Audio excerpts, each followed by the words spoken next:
Hi, and welcome back to our kitchen. Today we're having a birthday celebration, and it's my husband's, Paul the cameraman, 69th birthday. Man, he's getting old. I'm only a year younger than him.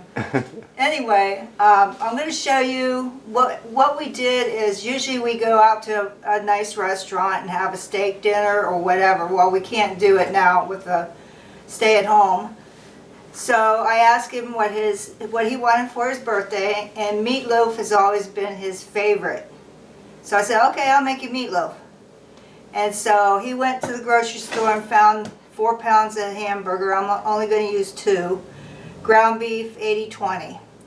And I'm going to show you how I do it gluten-free, dairy-free. We're going to have mashed potatoes and carrots also. So let's get started. I'm going to show you what to do with the food processor. Now these are gluten-free stuffing mix from Aldi. It doesn't matter where it's from, as long as it says gluten-free on it and it says stuffing mix. It could be, these are cubes. It could be the chopped up ones like the stovetop stuffing brand. But what I want to do is make crumbs out of these. And the reason I like this so much is they have seasonings already built into them, the sage and everything like that. So I'm going to make these into crumbs.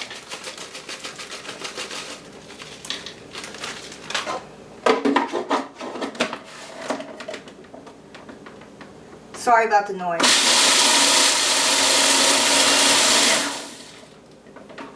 There's still squares on top, so I want to do it again. Oh.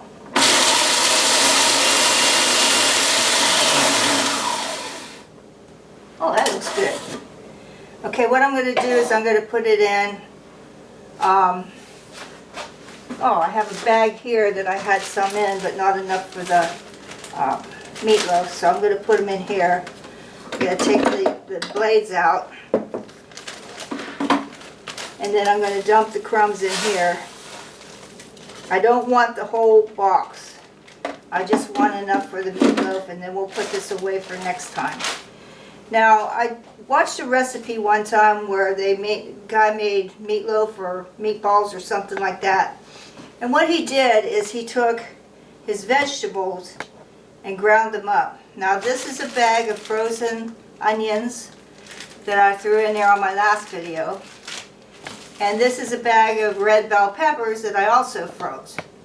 So what I'm going to do is put these in the food processor.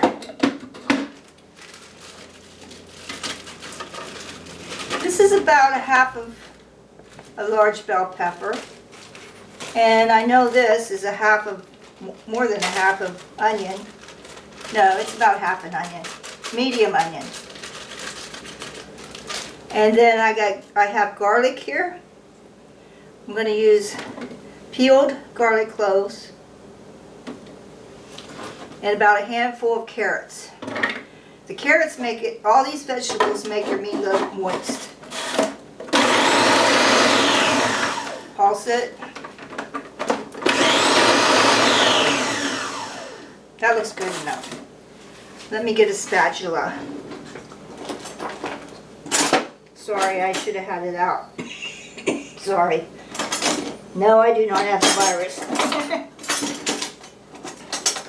Well, I can't, oh, here's one. I'm going to take my 2 pounds of meatloaf, my 2 pounds of ground beef. Now, if you really want a moist meatloaf, use 1 pound of ground beef. Sorry. And 1 pound of pork. I'm going to put all these vegetables into the meatloaf.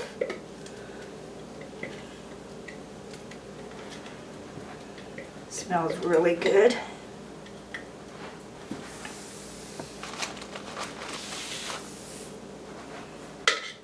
Oops, I didn't get them. It's a rainy day today in Pennsylvania. I don't think it'll ever warm up.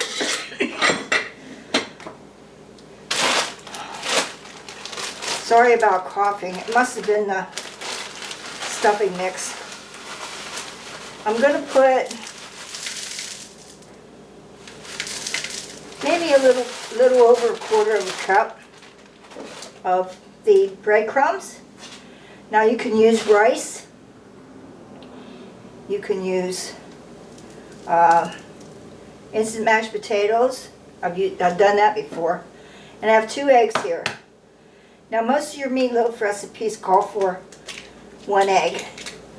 I prefer 2 because the gluten-free, oops, I see a shell.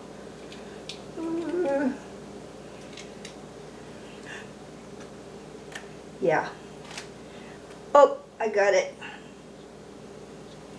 Most of your gluten-free recipes call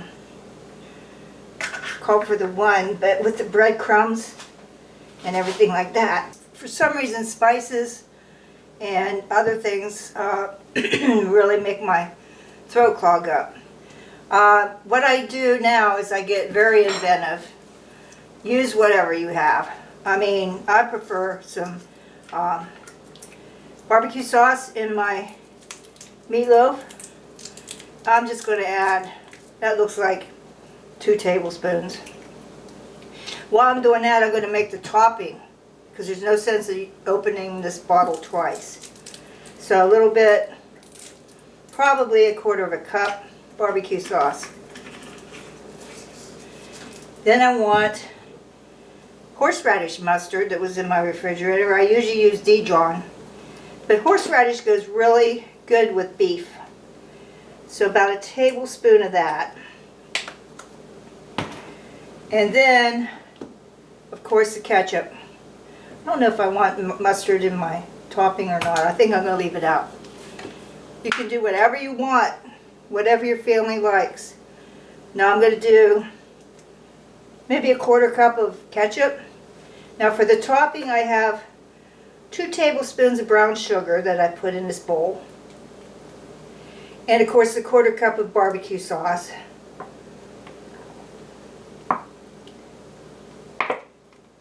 Love my ketchup. It's my favorite, my grandson's favorite too. Now this is completely optional. This is something I found at Sam's Club. Bacon and chive seasoning. Now what it is little bacon bits, and it's got black pepper, mustard seed, bacon fat, can't go wrong there, salt, and just about a tablespoon. And I think that's where I'm going to stop. Now, if you didn't have the seasoned breadcrumbs, throw in a teaspoon of Italian seasoning, along with a half a teaspoon of sage or poultry seasoning. Everybody should have poultry seasoning on their shelf, in their spice cabinet, because it comes in handy at Thanksgiving, at Christmas. Now, I'm putting gloves on. I know my hands are clean, and most people don't like the feel of the beef. Now, my problem is I don't like the feel of the eggs. They're slimy. Plus, if the meat's real cold, it freezes my hands. So I always use the gloves. Now I'm going to squish this all together. I fold it over, push it down. Oh man, it smells good. Squeeze all that good stuff through the meat. Don't want to overwork it or it'll get tough. Now I'm going to set my oven for 350.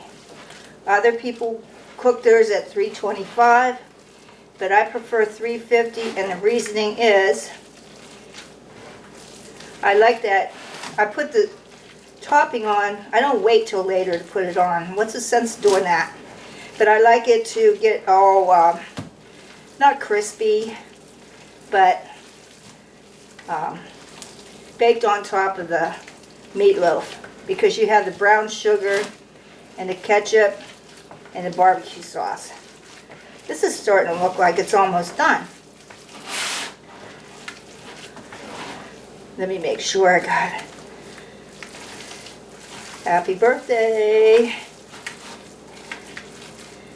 Okay, now I'm going to go get my meatloaf pan. Now, a lot of people use meatloaf loaf pans that they make bread and banana bread in, but I don't like to try to get down in there and get that meatloaf out if I want to put it on a plate. So I use a glass 13 by 9 baking pan. What I'm going to do is I'm going to put this in here, ta-da, and I'm going to shape it into a loaf. My hands are clean.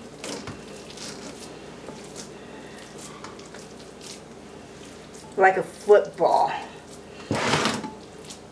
Man's favorite sport is football. Flatten it out a little bit. Gotta wash my hands.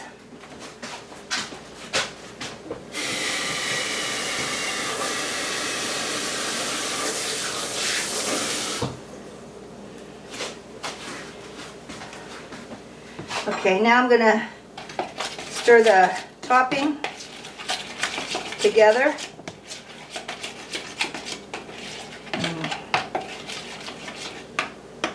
Now I could add a little bit of Worcestershire sauce, but I think this is good the way it is.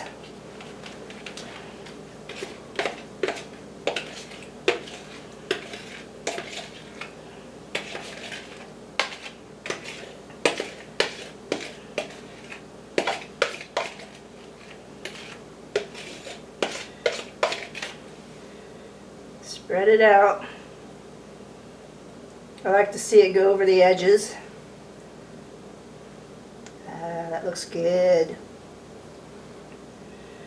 Okay, I'm going to put this in the oven real quick, and I'm going to come back and show you what we do with our potatoes and carrots.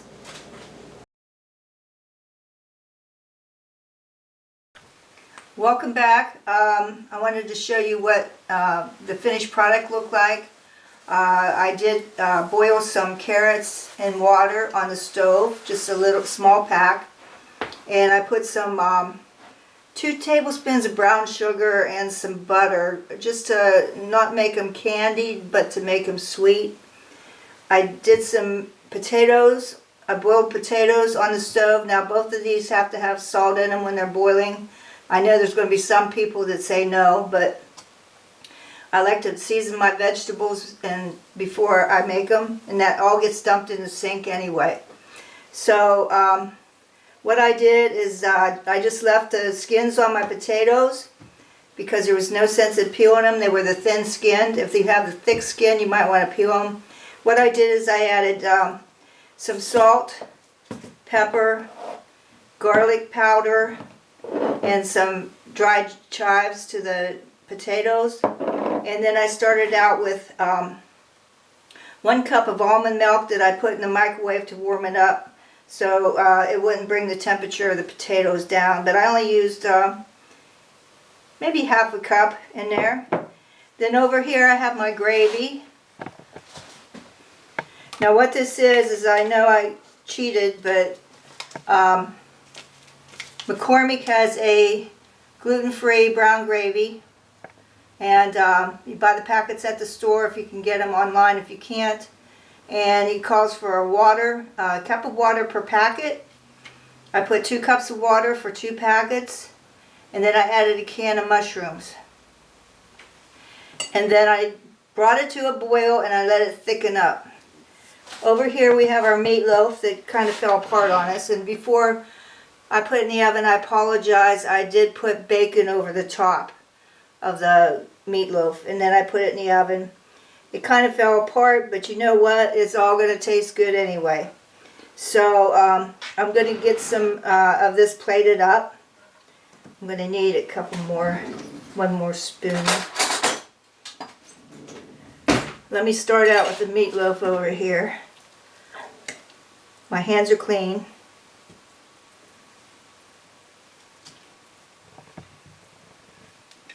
Very, very moist. Let me get a piece of that bacon. Then I have my mashed potatoes that I whipped with a hand mixer. And the reason I did that is to save time.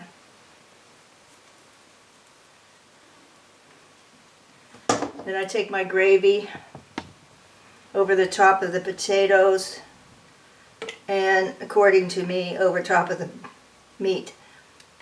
And then I need some carrots.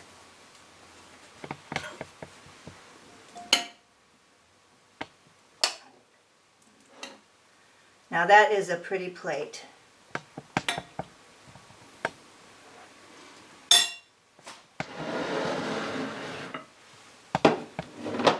Okay, now I'm going to taste it to see how it came out.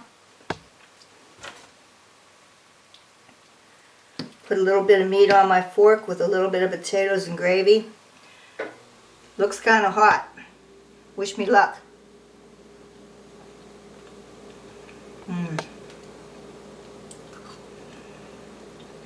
Now you can make your own gravy with gluten-free flour and some butter, 2 tablespoons of flour, 2 tablespoons of butter. Whisk it up, and then 2 cups of chicken broth, beef broth, whatever you have on hand. That's your homemade gluten-free gravy. I really like you coming into our kitchen, and this is a happy birthday dinner for my husband. And please don't forget to like and subscribe my channel and hit the bell so that you get notifications of my next videos. Thank you very much.